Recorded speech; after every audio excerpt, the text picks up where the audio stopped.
Was quick enough on the buttons. Good morning, my friends. Good morning. Happy Sunday. Happy church day. I stood in front of my coffee pot for 10 minutes debating. Do I want to make my coffee and just drink it before we leave? Because believe it or not, I don't have any single size travel mug. I have more insulated mugs. Is a lot, but I don't have a single coffee size one. They're all huge. So I stood there debating, do I make coffee? Do I go to Starbucks? Do I make coffee? Do I go to Starbucks? Every Sunday when we go to Starbucks, it's 2 coffees, 2 egg bites, and it's $24, or not 2 coffees, 2 drinks. Anyway, it's a lot. So I decided to make it at home. I don't need to pay $8 every Sunday for a coffee. All right, February 9th. I don't know why I just told you that. I just felt like it.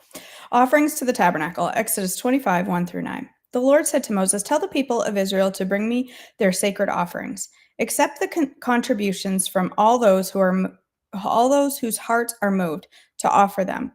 Here is a list of sacred offerings you may accept from them: gold, silver, and bronze, blue, purple, and scarlet thread, fine linen and goat hair for cloth, tanned ram skins and fine goatskin leather, acacia wood, olive oil for lamps, spices for the anointing oil and the fragrant incense, onyx stones and other gemstones to be set in the ephod and the priest's chest piece.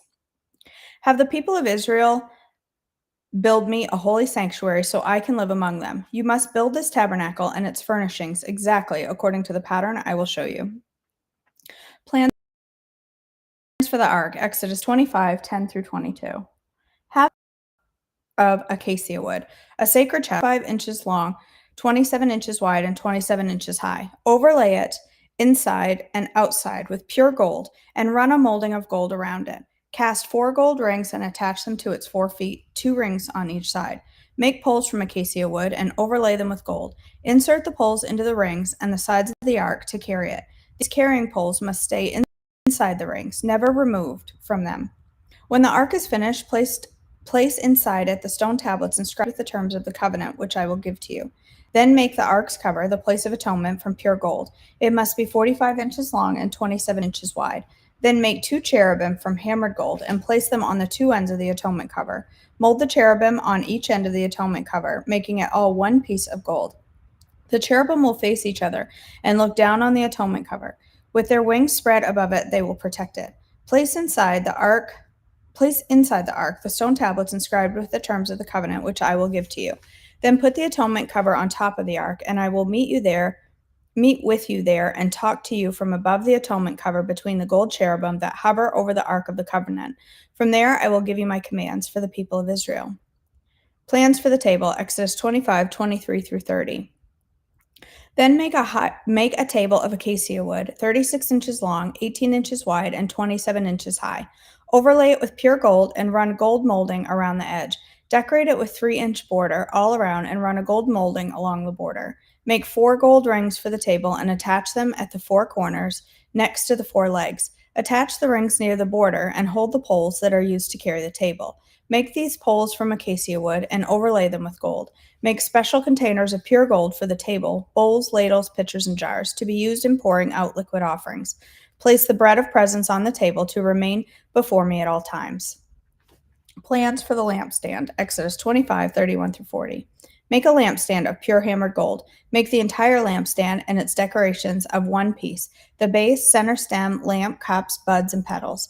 Make it with 6 branches going out from the center stem, 3 on each side. Each of the 6 branches will have 3 lamp cups shaped like almond blossoms, complete with buds and petals. Craft the center stem of the lampstand with 4 lamp cups shaped like almond blossoms, complete with buds and petals. There will also be an almond bud beneath each pair of branches where the 6 branches extend from the stem. The almond buds and branches must all be of one piece with the center stem, and they must be hammered from pure gold. Then make the 7 lamps for the lampstand and set them so they reflect their light forward. The lamp snuffers and trays must also be made of pure gold. You will need 75 pounds of pure gold for the lampstand and its accessories. Be sure that you make everything according to the pattern I have shown you here on the mountain. Plans for the tabernacle, Exodus 26, 1 through 37. Make the tabernacle from 10 curtains of finely woven linen. Decorate the curtains with blue, purple, and scarlet thread with skillfully embroidered cherubim. These 10 curtains must all be exactly the same size, 42 feet long and 6 feet wide. Join 5 of the cherubims together to make one long curtain. Then join the other 5 into a second long curtain. Put loops of blue yarn along the edge of the last curtain in each set. The 50 loops along the edge of one curtain are to match the 50 loops along the edge of the other curtain. Then make 50 gold clasps and fasten the long curtains together with the clasps. In this way, the tabernacle will be made of one continuous piece. Make 11 curtains of goat hair cloth to serve as a tent covering for the tabernacle. These 11 curtains must all be exactly the same size, 45 feet long and 6 feet wide. Join these 5 curtains together and make one long curtain and join the other 6 into a second long curtain. Allow 3 feet of material from the second set of the curtains to hang over the front of the sacred tent.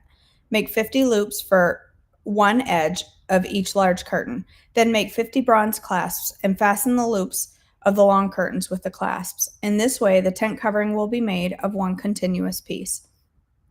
The remaining 3 feet of this tent covering will be left to hang over the back of the tabernacle. Allow 18 inches of remaining material to hang down over each side so the tabernacle is completely covered. Complete the tent covering with a protective layer of tanned ram skins and a layer of fine goatskin leather. For the framework of the tabernacle, construct a frame of acacia wood. Each frame must be 15 feet high and 17 inches wide, with 2 pegs under each frame. Make all the frames identical. Make 20 feet of frames to support the curtains on the south side of the tabernacle. Also make 40 silver bases, 2 bases under each frame, with the pegs fitting securely into the bases. For the north side of the tabernacle, make another 20 frames, with their 40 silver bases, 2 bases under each frame. Make the 6 frames for the rear, the west of the tabernacle, along with 2 additional frames to reinforce the rear corners of the tabernacle. These corner frames will be matched at the bottom and firmly attached at the top with a single ring, forming a single corner unit. Make both of these corner units the same way, so there will be 8 frames at the rear of the tabernacle, set in 16 silver bases, 2 bases under each frame. Make crossbars of acacia wood to link the frames, 5 crossbars for the north side of the tabernacle and 5 for the south side. Also make 5 crossbars for the rear of the tabernacle, which will face west. The middle crossbar attaches halfway up the frames, will run all the way from one end of the tabernacle to the other. Overlay the frames with gold and make the gold rings to hold the crossbars. Overlay the crossbars with gold as well. Set up this tabernacle according to the pattern you were shown on the mountain. For the inside of the tabernacle, make a special curtain of finely woven linen. Decorate it with blue, purple, and scarlet thread with skillfully embroidered cherubim. Hang this curtain on the gold hooks attached to the 4 posts of acacia wood. Overlay the posts with gold and set them in the 4 silver bases. Hang the inner curtains from the clasps and put the Ark of the Covenant in the room behind it. This curtain will separate the holy place from the most holy place. Then put the Ark's cover, the place of atonement, on top of the Ark of the Covenant inside the most holy place. Place the table outside the inner curtain on the north side of the tabernacle and place the lampstand across the room on the south side. Make another curtain for the entrance of the sacred tent. Make it finely woven linen and embroider it with exquisite designs using blue, purple, and scarlet thread. Craft 5 posts from acacia wood. Overlay them with gold and hang the curtain from them with gold hooks. Cast 5 bronze bases for the posts. Plans for the altar of burnt offering, Exodus 27, 1 through 8. Using acacia wood, construct a square altar of 7.5 feet wide, 7.5 feet long, and 4.5 feet high. Make horns for each of its 4 corners so that the horns and altars are all one piece. Overlay the altar with bronze. Make ash buckets, shovels, basins, meat forks, and fire pans, all of bronze. Make a bronze grating for it and attach 4 bronze rings at its 4 corners. Install the grating halfway down the side of the altar under the ledge. For carrying the altar, make poles from acacia wood and overlay them with bronze. Insert the poles through the rings on the 2 sides of the altar. The altar must be hollow, made from planks. Build it just as you were shown on the mountain. Plans for the courtyard, Exodus 27, 9 through 21. Then make the courtyard for the tabernacle enclosed with the curtains made of finely woven linen. On the south side, make the curtains 150 feet long. They will be held up by 20 posts set securely in 20 bronze bases. Hang the curtains with silver bronze rings, hooks and rings. Make the curtains the same on the north side, 150 feet of curtains held up by 20 posts set securely in bronze bases. Hang the curtains with silver hooks and rings. The curtains on the west end of the courtyard will be 75 feet long, supported by 10 posts set into 10 bases. The east end of the courtyard, the front, will also be 75 feet long. The courtyard entrance will be on the east end, flanked by 2 curtains. The curtains on the right side will be 22.5 feet long, supported by the 3 posts set in the 3 bases. The curtains on the left side will also be 22.5 feet long, supported by 3 posts set into 3 bases. For the entrance of the courtyard, make a curtain that is 30 feet long. Make it from finely woven linen and decorate it with beautiful embroidery in blue, purple, and scarlet thread. Support it with 4 posts, each securely set in its own base. All the posts around the courtyard must have silver rings and hooks and bronze bases, so the entire courtyard will be 150 feet long, 75 feet wide, with curtain walls, 7.5 feet high, made from finely woven linen, and the bases for the posts will be made of bronze. All the articles used in the rituals of the tabernacle, including the tent pegs used to support the tabernacle and the courtyard curtains, must be made of bronze. Command the people of Israel to bring you pure oil of pressed olives for the light, to keep the lamps burning continually. The lampstand will stand in the tabernacle in front of the inner curtain that shields the Ark of the Covenant. Aaron and his sons must keep the lamps burning in the Lord's presence all night. This is a permanent law for the people of Israel, and it must be observed from generation to generation. Clothing for the priests, Exodus 28, 1 through 5. Call for your brother Aaron and his sons Nadab, Abihu, Eleazar, and Ithamar. Set them apart from the rest of the people of Israel, so they may minister to me and be my priests. Make sacred garments for Aaron that are glorious and beautiful. Instruct all the skilled craftsmen whom I have filled with the spirit of wisdom. Have them make garments for Aaron that will distinguish him as a priest, set apart for my service. These are the garments they are to make: a chest piece, an ephod, a robe, a patterned tunic, a turban, and a sash. They are to make these sacred garments for your brother Aaron and his sons to wear when they serve me as priests. So give them fine linen cloth, gold thread, and blue, purple, and scarlet thread. Design the ephod, Exodus 28, 6 through 14. The craftsman must make the ephod of finely woven linen and skillfully embroider it with gold and with blue, purple, and scarlet thread. It will consist of 2 pieces, front and back, joined at the shoulders with 2 shoulder pieces. The decorative sash will be made of the same materials, finely woven linen, embroidered with gold and with blue, purple, and scarlet thread. Take 2 onyx stones and engrave them with the names of the tribes of Israel. 6 names will be on each stone, arranged in the order of the births of the original sons of Israel. Engrave these names on the 2 stones in the same way a jeweler engraves a seal. Then mount the stones in settings of gold filigree. Fasten the 2 stones on the shoulder pieces of the ephod as a reminder that Aaron represents the people of Israel. Aaron will carry these names on his shoulder as a constant reminder whenever he goes before the Lord. Make the settings of gold filigree, then braid 2 cords of pure gold and attach them to the filigree settings on the shoulders of the ephod. Designs of the chest piece, Exodus 28, 15 through 30.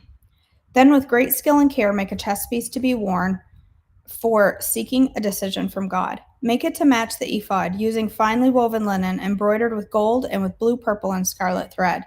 Make the chest piece of a single piece of cloth folded to form a pouch 9 inches square, and mount 4 rows of gemstones on it. The first row will contain a red carnelian, a pale green peridot, and an emerald. The second row will contain a turquoise, a blue lapis lazuli, and a white moonstone.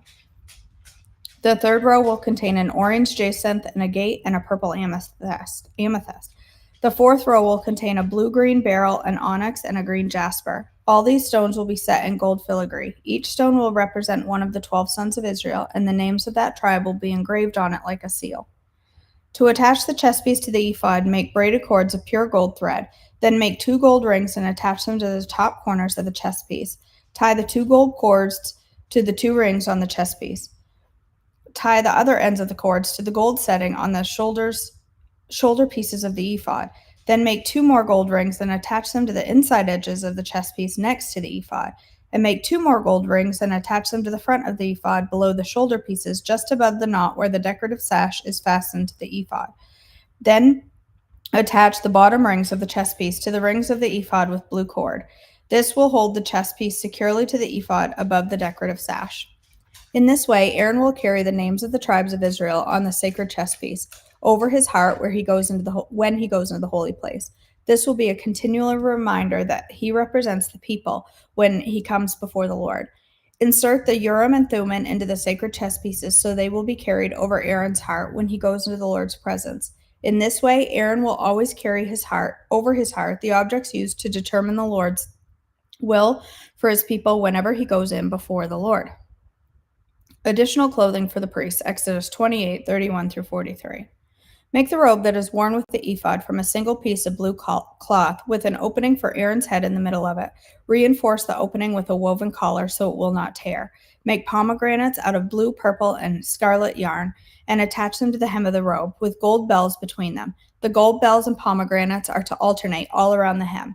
Aaron will wear his robe whenever he ministers before the Lord, and the bells will tinkle as he goes in and out of the Lord's presence in the holy place. If he wears it, he will not die. Next, make the medallion of pure gold and engrave it like a seal with these words, Holy to the Lord. Attach the medallion with a blue cord to the front of Aaron's turban, where it must remain. Aaron must wear it on his forehead so he may take on himself any guilt of the people of Israel when they consecrate their sacred offerings. He must always wear it on his forehead so the Lord will accept the people. Weave Aaron's patterned tunic from the fine linen cloth. Fashion the turban from this linen as well. Also make a sash and decorate it with colorful embroidery. For Aaron's sons, make tunics, sashes, and special head coverings that are glorious and beautiful. Clothe your brother Aaron and his sons with these garments, and then anoint and ordain them. Consecrate them so they can serve as my priests. Also make linen undergarments for them to be worn next to their bodies, reaching from their hips to their thighs. These must be worn whenever Aaron and his sons enter the tabernacle or approach the altar of the holy place to perform their priestly duties. Then they will not incur guilt and die. This is a permanent law for Aaron and his descendants after him. Whew. Man, Exodus is a tough book. All of the directions and specific instructions, and I am grateful for the Lord that he sent his son to fulfill all of these rules so that we do not have to wear pomegranates and bells around the edges of our church clothes. It's a lot of reading. I have a hard time reading those chapters. My eyes start to go a little loopy. All right.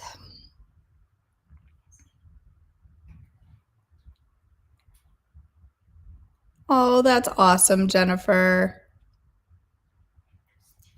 I have so many mugs, Meredith, that I hate to buy another travel mug. I used to have single travel mugs, but they weren't like effective, so I got rid of them.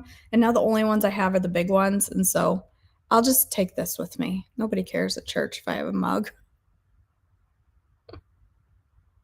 I don't think a single person will say a word if I walk in with a mug. I really don't. All right, let's go ahead and end in prayer. God, our Father, we thank you. Thank you for the reminder this morning, like Faith said, that you are in the details, that each and every detail of the word, even when it's hard to read, all has so much purpose and points us to our Redeemer, Christ. And I thank you that we have that reminder today. God, as we go through our day, I pray that you will help us to keep our eyes focused on you today, to take some rest as we're commanded, and to praise you today and worship you. And I pray that each and every person here has the opportunity to gather and worship, whether it's home on their television or heading out to be with a community. I pray for your blessings upon the worship today. May it be genuine, and just hear our hearts today, Lord. I pray as we go through our day, you'll help us to honor you with every choice that we make, whether we choose to eat out today. Help us to make a wise choice there. Help us to just do things today that honor you and that will heal our body this week. In your precious name, amen. All right, sweet friends. Thank you so much for joining me. I'm headed off to church. I hope you have a lovely, lovely Sunday, and I'll see you all back